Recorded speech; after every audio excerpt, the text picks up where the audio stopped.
लो दीदी। काजल। भाई इतनी जल्दी कैसे आ गया? काजल, लो तुम्हारे पापा का फोन है, तुम बात कर लो। हेलो पापा। भाई ये भाभी के पापा मेरे फोन पे भी तो फोन कर सकते थे ना। उनको पता नहीं है मैं घर पर ही रहती हूँ। कभी कभी तो ऐसा लगता है भाई तेरे ससुराल वाले बस तेरे से ही रिश्ता रखते हैं, उनसे कोई मतलब नहीं है उनका। ये भाई बिल्कुल अपनी पत्नी का गुलाम होता जा रहा है। इतने दिन हो गए लेकिन आज तक मैंने इसको भाभी से ऊंची आवाज में बात करते हुए तक नहीं देखा। और वहीं मैं अगर जरा सा कुछ बोल दूं तो मेरे को इतना सुनाने लग जाता है और अपनी पत्नी को कुछ नहीं कहता।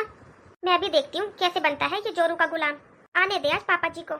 देखो जी, पूजा है घर पर, सत्यनारायण भगवान की कथा करवा रहे हैं मम्मी पापा हमारी शादी के बाद, तो हमें तो जाना होगा क्योंकि हमारे लिए ही कथा करवा रहे हैं ना वो। ठीक है काजल, मैं मना नहीं कर रहा हूँ, लेकिन तुम एक बार जाकर मम्मी को बता दो। आप बता दो ना मम्मी जी को, बाहर दीदी होंगी, मुझे दीदी से और मम्मी जी से बहुत डर लगता है। डर लगता है? लेकिन क्यों? अब इनको कैसे बताऊं कि मुझे कितना बुरा लगता है दीदी के व्यवहार से।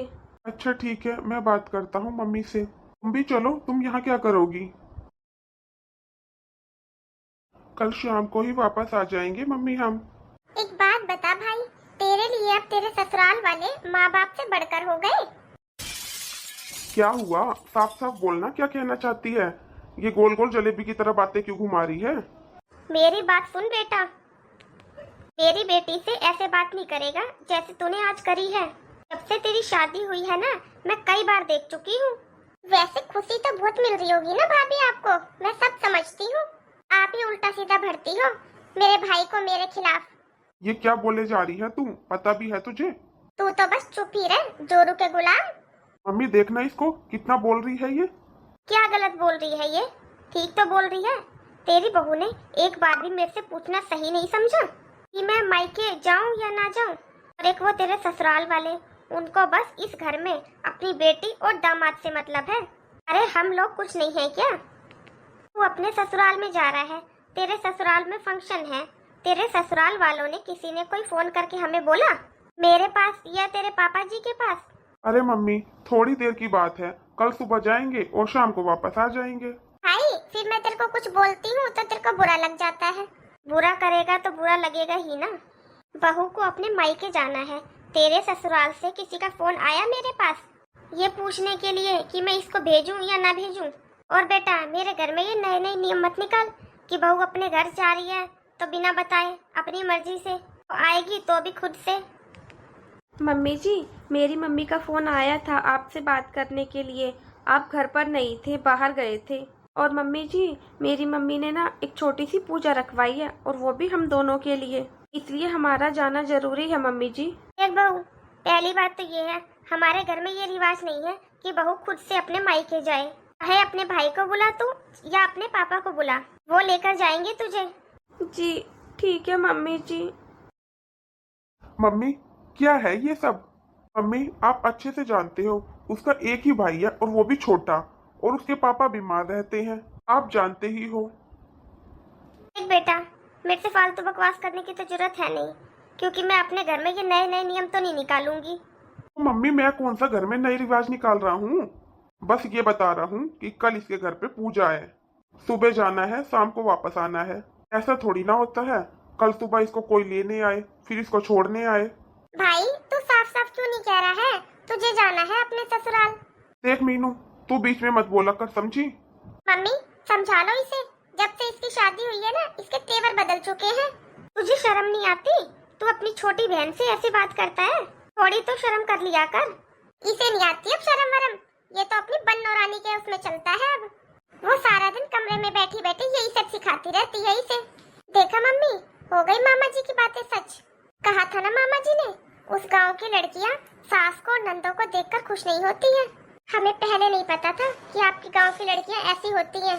हम लोग तो सीधे साधे हैं, इसलिए हमने तो पहले कोई इंक्वायरी करी भी नहीं, वरना तुम्हारे बारे में पहले पता करना चाहिए था कि कैसी होती हैं तुम्हारे गांव की लड़कियां। ने तो आते ही घर तोड़ना शुरू कर दिया, सारा दिन मेरे भाई को भड़काती रहती हो। जिस दिन से शादी हुई है ना मेरा भाई बदल गया, अब तो मुझको सबकी बातें सच नजर होती हुई आ रही है। मम्मी, वो मेरी सहेली सरिता कह रही थी ना, इतना चाव मत कर भाभी के, किसी की भाभी अच्छी नहीं होती, बंदों का जीना हराम कर देती है भाभी। बेटा ये गलत बात है तेरी, इतना आंख बंद करके भरोसा नहीं करना चाहिए अपनी बीवी पर। शादी से पहले तो तुझे अपनी बहन बुरी नहीं लगती थी, शादी होते ही तुझे अपनी बहन इतनी बुरी लगने लग गई, उसमें तू कमियां निकालने लग गया है। हम सब बुरे हो गए अब तेरे लिए। मुझे एक बात समझ नहीं आ रही है, मैंने क्या कर दिया ऐसा, क्या कह दिया? मम्मी कोई फायदा नहीं है इससे बात करने का, ये तो पूरा का पूरा अपनी बीवी का गुलाम हो गया है। और ये सब कलेश इसलिए हो रहे हैं क्योंकि इसको कल अपने ससुराल जाना है। अरे तो मम्मी जा रहा है तो आप कब तक रोकोगी? अब भी आंखें खोल ले, देख ले कैसे हैं तेरे ससुराल वाले। जो लोग अपनी बेटी का आना जाना नहीं कर सकते वो क्या ही साथ देंगे तेरा।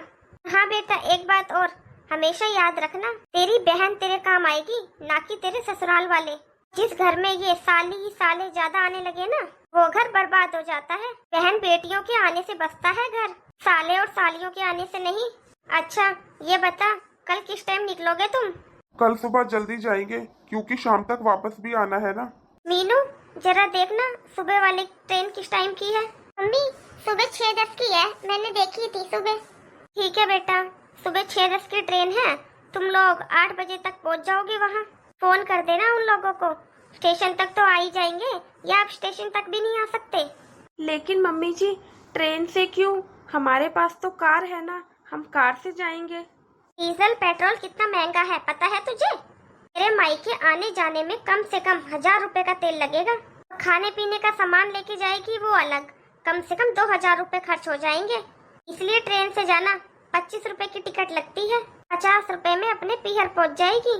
और फिर ऐसे ही तेरे मायके वाले हैं, 150 रुपए वो विदा देंगे, कम से कम दुखेंगे तो नहीं। गाड़ी से जाएगी और वो तेरे को 150 रुपए देंगे तो कितने दुखेंगे हमें। अपना घर देखकर चला जाता है बहू। बहू ये शैम्पू और ये फेस वॉश ये क्यों लेकर जा रही है तू अपने मायके?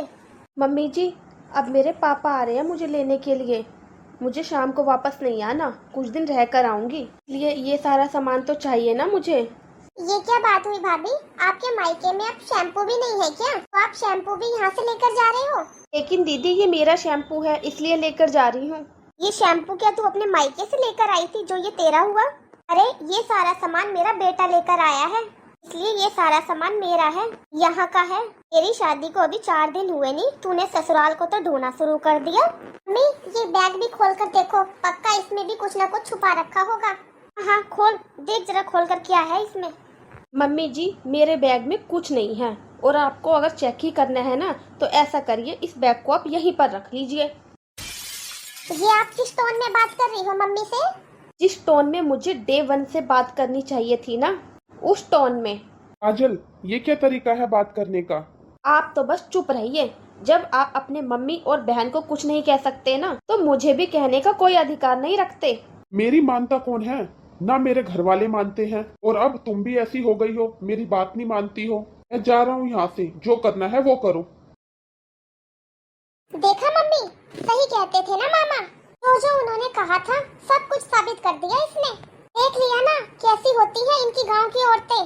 लोगों ने हमें पहले ही बता दिया था कि तुम्हारी गांव की औरतें घरों को खाली कर देती हैं और सास और ननद को देखकर कभी खुश नहीं होती। हाँ हो गया साबित, मेरे से ना 2 कदम दूर रहा करो, समझी ना। सबसे पहले आप बोलने की तमीज सीख लो, छोटी हो छोटों की तरह रहा करो।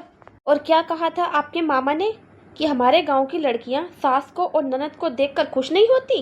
अरे आप जैसी सास और ननद को देखकर मेरे गांव की लड़की क्या पूरे देश की लड़की खुश नहीं होंगी। मैं जब इस घर में शादी करके आई थी ना, तो मैंने आपको कभी अपनी ननद नहीं समझा था, बल्कि छोटी बहन समझा था। लेकिन बस अब बहुत हो गया, अब नहीं मेरे से बर्दाश्त होते ये सब। मैं और नाटक कर सकती ना, अब मेरे से बर्दाश्त होती आपकी बदतमीजी।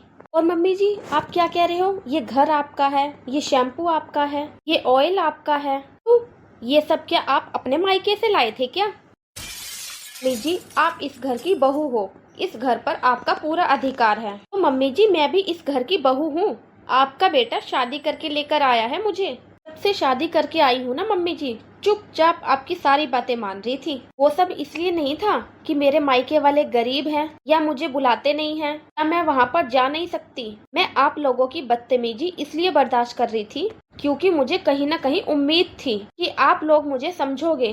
मैं अच्छी बहू बनने की कोशिश कर रही थी मम्मी जी। अब से अच्छी बहू इज माई फुट। जो मेरे साथ जैसा व्यवहार करेगा उसके साथ मैं वैसा ही करूँगी।